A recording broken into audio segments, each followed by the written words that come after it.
الحمد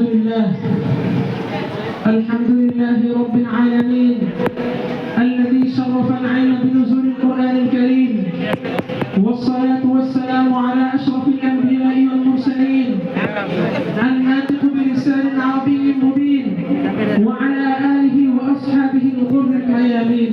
أما بعد، فأعوذ بالله من الشيطان الرجيم. بسم الله الرحمن الرحيم. وقاتلوا في سبيل الله الذين يقاتلونكم ولا تعتدوا. وقال جل جلاله: أذن للذين يقاتلون بأنهم ظلموا. وقال رسول الله صلى الله عليه وسلم: إذا تركتم الجهاد فسلط الله عليكم الذلة لا ينزعه حتى ترجعوا إلى دينكم، أو كما قال عليه الصلاة والسلام. الأمان طلبة قافلة کی طرف سے انتظام شدہ آج کی اس مسابقہ جلسہ میں صدر محترم، واجب الاحترام اور میرے سامنے بیٹھے ہوئے طالب علم بھائیوں، آپ سب کو میرے دل کی طرف سے دعا رکھا۔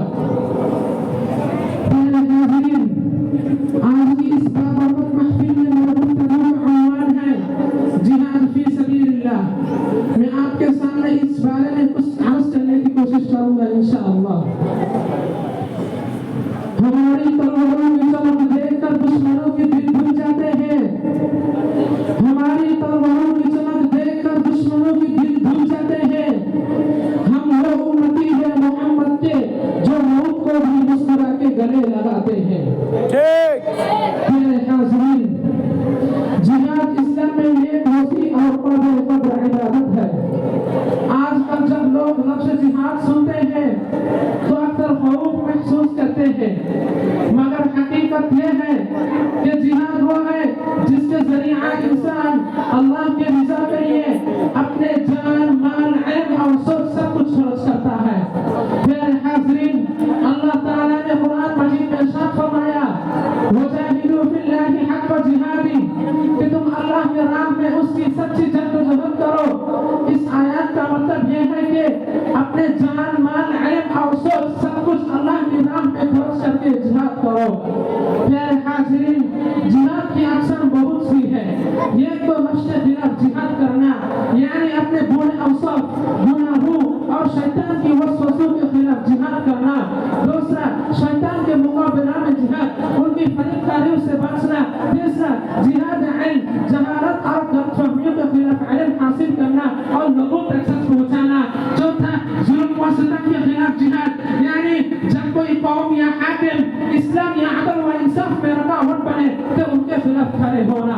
میرے حاضرین، اللہ تعالیٰ نے قرآن میں اور ایک جگہ ارشاد فرمایا: وَقَاتِلُوا فِي سَبِيلِ اللَّهِ الَّذِينَ يُقَاتِلُونَكُمْ وَلَا تَعْتَدُوا، جو لوگ تم سے لڑتے ہیں تم بھی ان کے خلاف اللہ کی راہ میں لڑو، مگر ظلم و حد سے تجاوز نہ کرو۔ اس آیت سے یہ واضح ہو جاتا ہے کہ جہاد کا مطلب بے جا قتل یا حد سے تجاوز نہیں، بلکہ خود کا دفاع اور عدل و انصاف قائم کرنا ہے۔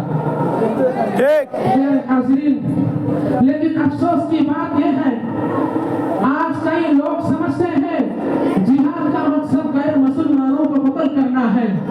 یہ سراسر غلط فہمی ہے، کیونکہ ہمارے آقا رسول اللہ صلی اللہ علیہ وسلم نے کبھی جنگ کا آغاز خود نہیں کرتے تھے، بلکہ وہ اکثر دفاعی صورتحال میں ہی مصروف جہاد ہوئے۔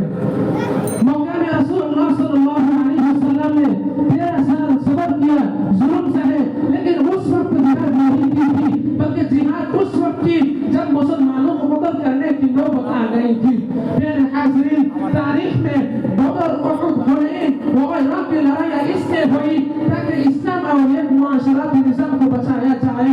قتل اپنے آپ میں مقصد نہیں تھا، اگر مقصد ہوتا تو جنگ بدر کے بعد رسول اللہ صلی اللہ علیہ وسلم نے یہ دل کے ساتھ مہربانی نہیں فرماتی، ان سے رحم و کرم کا مظاہرہ نہیں کرتی، اور اللہ تعالیٰ نے بھی قرآن مجید میں فرمایا: وَإِن جَنَحُوا لِلسَّلْمِ فَاجْنَحْ لَهَا وَتَوَكَّلْ عَلَى اللَّهِ، اگر وہ امن کی طرف مائل ہو تو تم بھی ان کی طرف مائل ہو جاؤ۔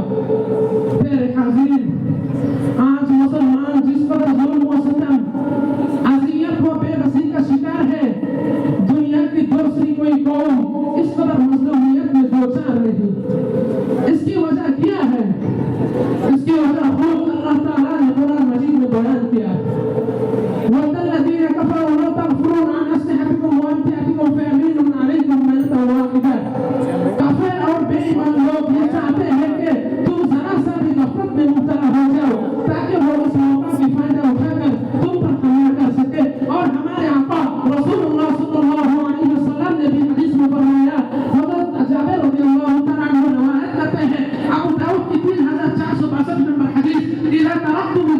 فسلط اللہ علیکم الذلہ لا ينزعه حتى ترجعوا الى دینکم. جب تم جہاد کو چھوڑ دو گے, کتاب کو چھوڑ دو گے, تب اللہ تعالیٰ تم کو ذلت میں مبتلا کر دے گا. اور یہ ذلت اس وقت تک دور نہ ہوگا جب تم دیوانہ جہاد کی راہ کو اختیار نہ کرو, اور جب